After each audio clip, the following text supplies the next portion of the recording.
What's going on, guys, and welcome back to yet another best performing decks at every single rank.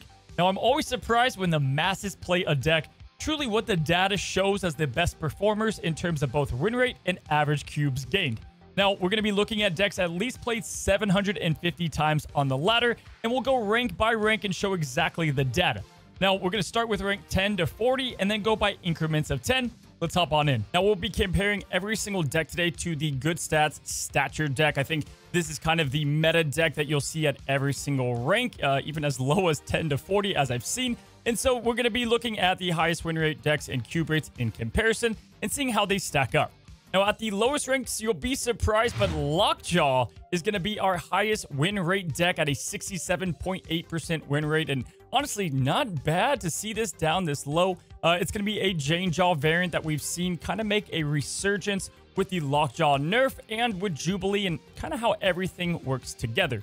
But when we take a look at the highest cube rate deck, this deck overall has a pretty big difference from the Stature deck at almost 6% lower rate. But when we look at our highest cube rate deck, we have a Sarah Control. Now, this makes a lot of sense. Maybe players that haven't picked up the game in a while, that have a lot of knowledge. You could probably stomp with a counter deck at lower ranks. And we can see that with the 1.61 cube rate average with this deck. And that blows away even the Stature deck at this rank. Other than that, we also have our top performer, which is going to be the Rocks and Hawks baby, even at low ranks. Now, next up on the list, we have ranks 40 to 60. This is our last cluster ranks before we go rank by rank.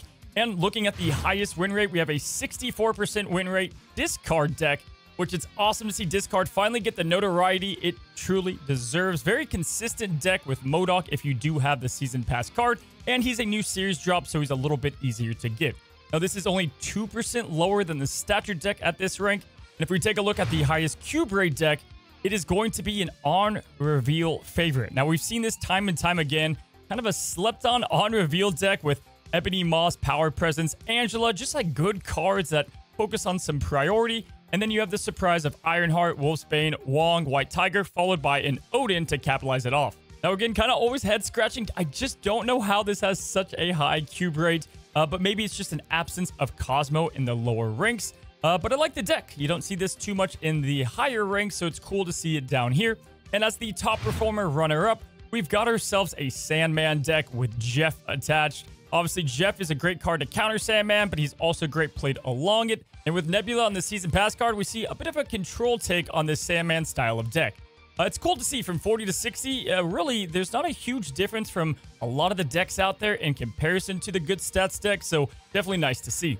Now, going from rank 60 to 70, we have ourselves, yet again, Discard being at a premier 62.9% win rate. All these win rates are extremely high, and if you look at Stature, she's at 63.4%. Definitely not bad win in comparison. Now, also for our top cube rate deck, we have the first appearance of Deathwave, and for a linear deck, this thing absolutely slaps, putting Dr. Doom, She-Hulk, and Death all on the board on the last turn. It's ridiculous, let me say. Now, when you compare this to Stature, it actually does a really good job against it. And the top performer runner-up is going to be my Rocks and Hawks deck.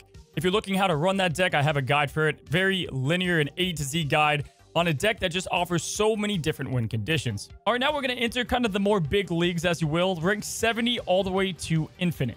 Now, again, at Infinite Plus, the decks kind of get all over the place. But truly, from 90 to Infinite, this is where the true sweat happens. Let's go. All right, so this is where the Infinite players will be starting out on a fresh new season, and we have ourselves Rocks and Hawks as the highest win rate deck on average. It's pretty well below this Good Stats deck. We're going to see Stature start to pop up a bit more at these higher ranks, as naturally players at higher rank have just larger collection levels. Now, that is a 59.6% win rate, but looking at the highest cube rate deck, it's sitting at an astounding 0.76 cube rate average, which is a Sarah Control deck. Not just any Sarah Control deck, but the Hitmonkey version of it. And it's pretty cool to see this here, and definitely getting much more cubes on average than even Stature.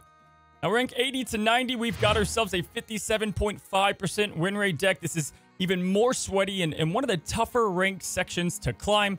And again, Rocks and Hawks, Mr. Consistent, Mr. Dependable, is doing pretty damn well. And it's actually stacking up nicely to Stature at a 59% win rate.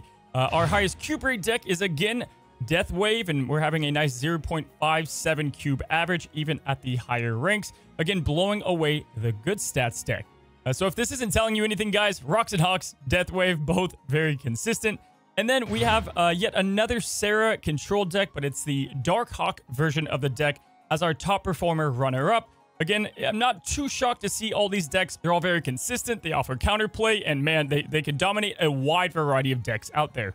Now, finally, guys, we enter the final climb, one of the most stressful pieces and parts of playing Marvel Snap in your ladder journey, 90 to Infinite. Now, I'm surprised we almost have a 60% win rate deck in this small range, and it's going to be none other than Discard with MODOK, and this is so cool to see, especially that it's the Hellcow version of the deck that is using and abusing the multiple multiplications of Swarm. Now, this will be sitting at 59% in comparison to the good stats deck at 61%.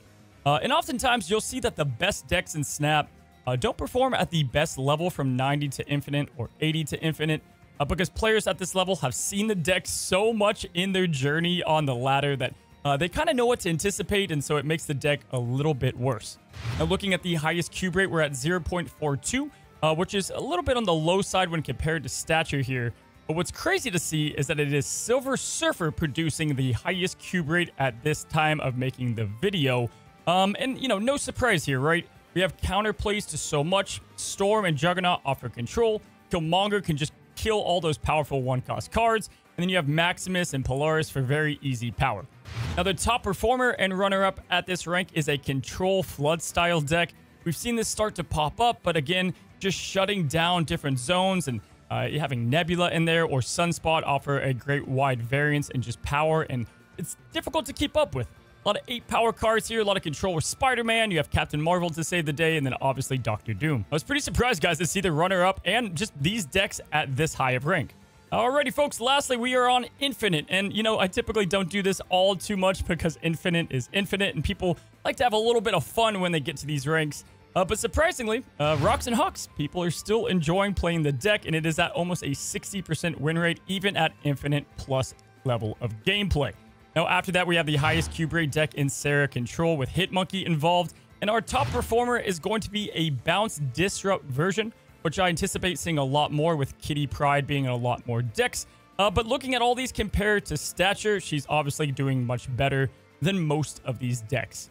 Overall, I'll say if you compare these to, let's say, Shuri last time we did this, the difference of both cube rate and win rate is much lower than when we compared it to that. I also wanted to know Galactus wasn't here at all at any rank for either cube rate or win rate, which I found pretty interesting with how much hate is directed towards that deck. So there you go, guys. Truly, like, just surprised by some of those decks, and it's cool to see by the data, like, what decks are played at the early ranks and then, like, the most sweaty time from 90 to Infinite. Hopefully you guys enjoyed this video. If you want to see more of this series, let me know down by liking the video and commenting down below. And as always, guys, if you haven't already and you come back on a daily basis, be sure to subscribe. It helps support a ton on our quest to 100,000 freaking subs. Guys, good luck out there on the ladder, and until the next one, happy snapping.